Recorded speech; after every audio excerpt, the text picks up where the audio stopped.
Oh, Quiero traerle el saludo y el cariño. Estamos más que emocionados, felices, alegres porque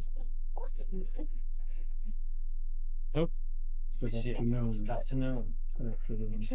How do you do? Thank you for Nice having to us. see you again.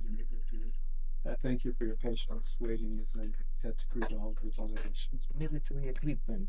It is taken in Zoom, which is by two hands taking care about the Ukrainian. The most strong signal that even during the war, people found. Yeah. This is for you, the beside palace, some of the and your wife is here. Medal of the Holy Family for you. Thank you so much. Thank you very much. On Sunday, May 18, 2025, Pope Leo XIV met with Ukrainian President Volodymyr Zelensky at the Vatican, shortly after the inaugural Mass of his pontificate. This was the first official meeting between the newly elected Pope and the Ukrainian leader. The ceremony in St. Peter's Square was attended by around 150,000 faithful, along with international dignitaries. During the celebration, Pope Leo XIV made a general appeal for peace and unity, specifically referencing the ongoing war in Ukraine. He expressed his hope for what he called a just and lasting peace and referred to Ukraine as a martyred nation. Following the Mass, Pope Leo XIV and President Zelensky held a private meeting.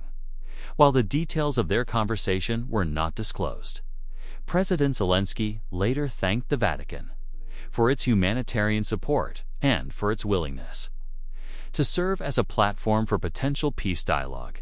The meeting attracted international attention not only for its symbolism, but also for the possibility that the Vatican may continue to play a role in future efforts for peace and humanitarian support. This moment also invites a broader reflection on the spiritual role of the Catholic Church during times of conflict. Historically, the Vatican has been regarded by many not only as a center of diplomacy, but also as a place of prayer and spiritual hope. In moments of instability and global tension, millions of believers turn to prayer not only as a religious act, but as a gesture of solidarity and trust in divine intervention. Regardless of political perspectives, many Catholics see praying for peace as both a spiritual and moral duty.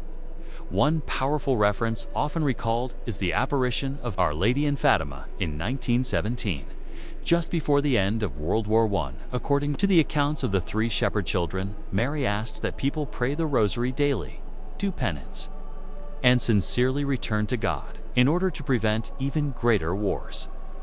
Not long afterward, the world would face not only the end of one devastating war, but the beginning of another. For many, her message was not just a warning, but a path, a call to conversion, to faith, and to persistent prayer. The Rosary, in particular, is regarded by countless Catholics as a spiritual weapon, silent, powerful against evil, division, and war. Today, amid new conflicts and widespread suffering, the message of Fatima still echoes. It is not just a story from the past, but a continuing invitation, a reminder that the path of peace begins with individual hearts, with humility, and with prayer. So we must ask, has humanity learned from the errors of the past, or are we simply preparing to repeat them?